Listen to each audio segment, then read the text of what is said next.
So mga kapolitika, ang inyo pong napanood ay ang mga trending na videos or kuha doon sa Reyna Filipinas Sashing Ceremony nitong mga nakarang araw. At dito is atin pong pag-uusapan itong sinasabi natin noon na baka merong someone na surprise candidate dito sa Reyna Filipinas.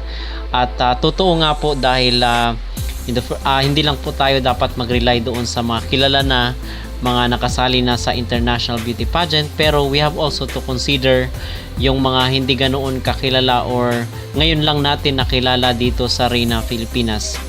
At I'm talking about this candidate from Mandaluyong City dahil usap-usapan siya ngayon dito sa social media. Walang iba kundi ang pambato nila na si Zea Pala. At marami ang mga nakapansin sa kanya, mga kapolitika, na tila ba isa rin siya doon sa mga nag-stand out at nag-shine sa kanilang sashing ceremony.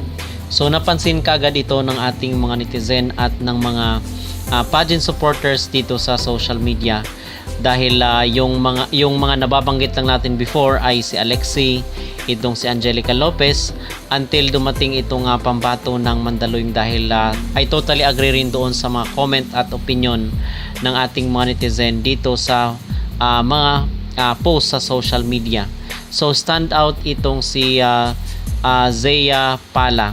At kung ako ang tatanungin ay bagay na bagay siya mga kapolitika sa MJ All-Stars. So pwede siya sa All-Stars kasi pwede namang more than one ang ipapadala natin dito sa MJ All-Star. Ang disadvantage lang dito ay kung may botohan ay mahati talaga yung ating mga resources dahil gagastos nga 'di ba yung mga candidate dito sa mga pabotohan ng MJ All-Star. So kung marami tayong candidate ay malamang sa malamang na ma-divide yung resources ng ating mga pageant supporters. So dapat is 1 or 2 candidate lang ang ipapadala ng Pilipinas dito sa MJ All-Stars. So pwedeng-pwede itong si Zea Pala dito sa MJ All-Stars.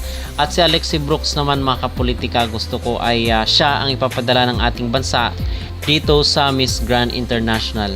So yun lamang po ay aking opinion.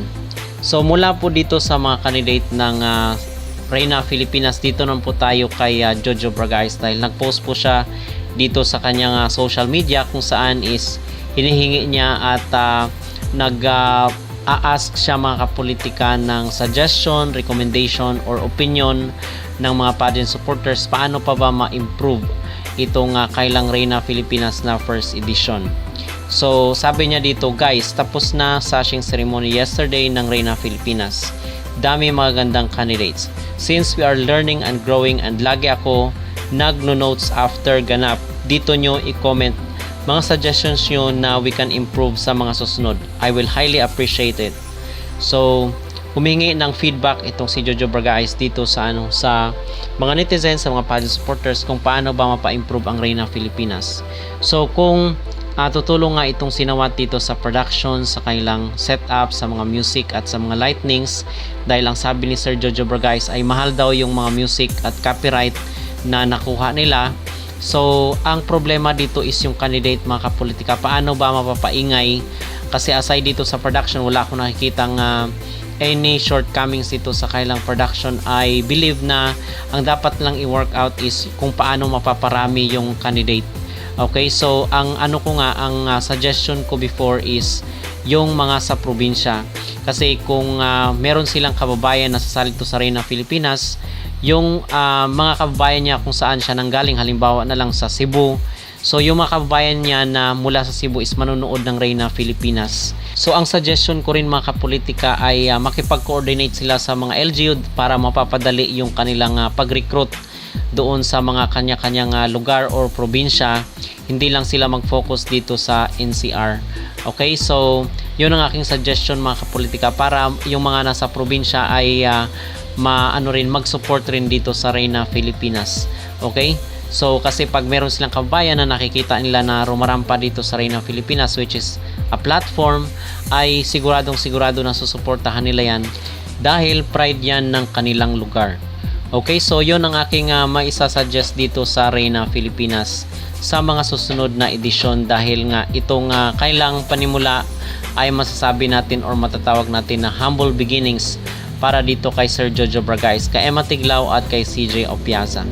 So yun ang aking opinion at aking reaction dito sa naging post ni Sir Jojo Bargais, kung saan is humingi siya ng advice mula dito sa mga pageant supporters. So kung kayong tatanungin mga kapolitika, ano po ang inyong maipapayo or advice dito kay Sir Jojo Bargais para mapaganda pa ang Reyna Pilipinas? Mag-comment down below at huwag kalimutang mag-like at mag-subscribe na rin kayo para updated kayo sa ating mga latest issue. Tulog. Kararating ko lang kanina ng 5 a.m. So lumipad lang talaga ako ng Thailand just to get the crown. It's supposed to be, Papanawat is gonna be with us. Kasi, di ba na-postpone to? Supposed to be, it's gonna be July 8, di ba? And then, sabi niya sa akin, hindi na ako makakalipad because he's flying to Dominican Republic, I think, for Miss Universe. And then, sabi niya, lipad ka na just to get the crown. And then, when I saw the crown is so beautiful. Ang unang pumasok sa isip ko, paano ko ito iuuwi ng Pilipinas? So I called Attorney Greco kasi mahal yung crown. So it's made of gold. Mabigat siya actually. Sabi ni Papa, that's so expensive. Pwede nga ito isang lahi. So sabi niya sa akin, every time daw na magta-travel yung crown, dapat daw meron siyang bodyguard. Because pwede siyang mawala. Kiss the stones and then yari siya sa gold. So pero yung mananalo, hindi yan sa'yo. Yung gagamitin mo lang siya. Just to clarify it, hindi na talaga sa'yo. So hindi mo siya pwedeng ibenta. So ipapasa natin siya ng ipapasa. So It's a legacy na ipapasa natin sa Queens. yes, and may mga diamond siya. So sobrang excited ako na makita nila in person. I think Papanawat was able to reveal some of it sa kanyang social media accounts. And pero iba yung ganda niya in person. Diba? Kaya gusto namin malaman kasi I know we also, I believe all the people who are here tonight, we also on social media, Papanawat posted it. I was very curious how it actually looks like in person and the very first moment na nakita mo yung rocket.